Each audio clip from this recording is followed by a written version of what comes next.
叫營養粗纖素貓餅，咁啊材料你睇下啦。咁呢個呢就係啲粗纖維嚟啦，咁但係呢我就唔用小麥胚芽粉，咁我就去自己用啲麥呢，就發呢啲麥芽出嚟，發咗3日，咁就發出咗呢啲麥芽出嚟啦。嗱，嗰啲根好多㗎，咁佢入邊好多營養喺度嘅喎。咁佢呢一條呢就係麥芽嚟啦，咁佢嘅麥芽糖就係咁樣嚟嘅啦。做呢啲可以做麥芽糖嘅啦，咁佢好甜嘅，所以我哋又唔使落糖啦。有啲醋嘅，呢個係醋。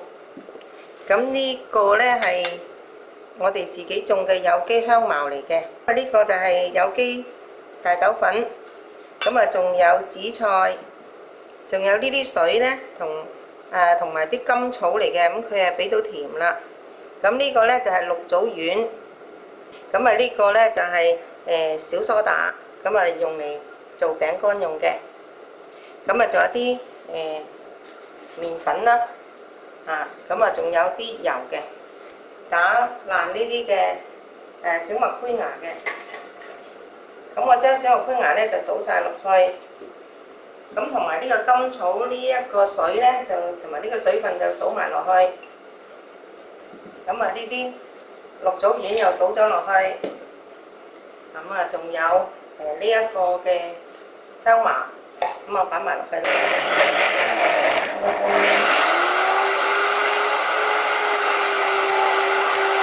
咁而家呢就將佢打到變咗呢就粗纖啦，打到變咗咁樣咯。咁我就將佢呢就係倒落個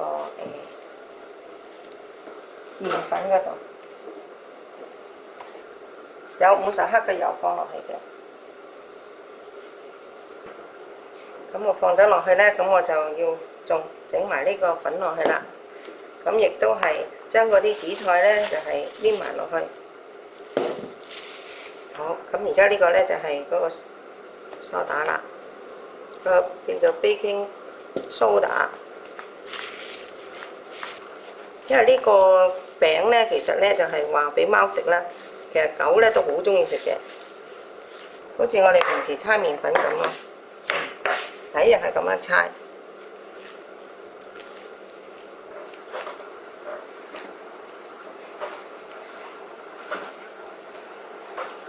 咁啊搓到佢變咗嚿粉團呢，咁然後呢我哋就落醋啦，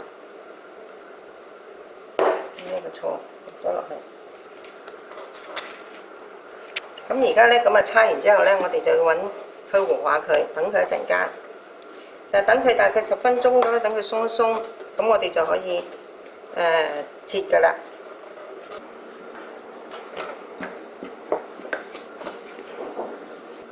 咁呢度呢，就開始咁樣整啦。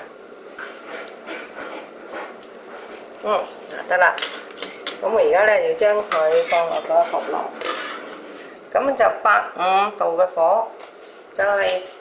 因為我哋要冚住佢，因為佢好薄嘅啫，一陣就熟㗎啦。咁我哋就冚住佢，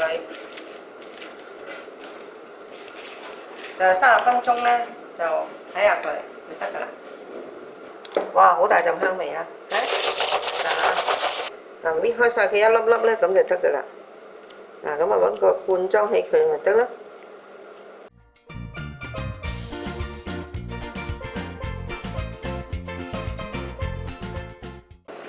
有香茅就啱啦。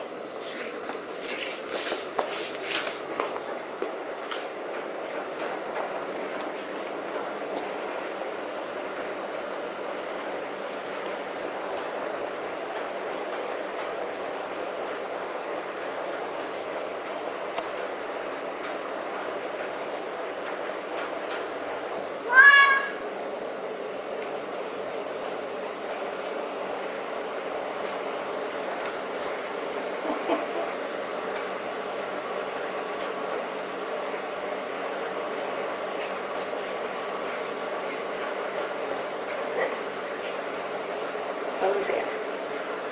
好好食啊！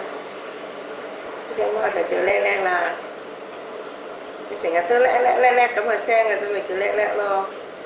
4個半月嗰陣時啊，喺動物協會度領養佢翻嚟嘅。而家今年係9歲啦。佢係中意食香茅，中意食綠棗嘅呢隻貓。紫菜咁佢中意食嘅，咁佢最中意就係食香茅同埋小麥草，佢中意食㗎啦。成數㗎呢隻貓，你睇下啲肌肉幾結實啊，好靚㗎呢隻貓嘅。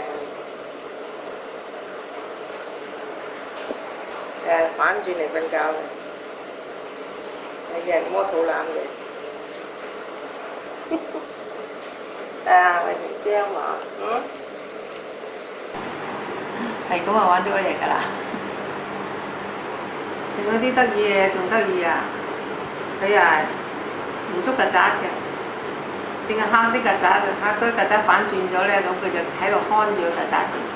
佢曱甴一喐咧，佢就兜巴過去；如果佢唔喐咧，咁佢就由佢喺度，由佢反轉喺度。一喐咧，佢就兜巴打過去。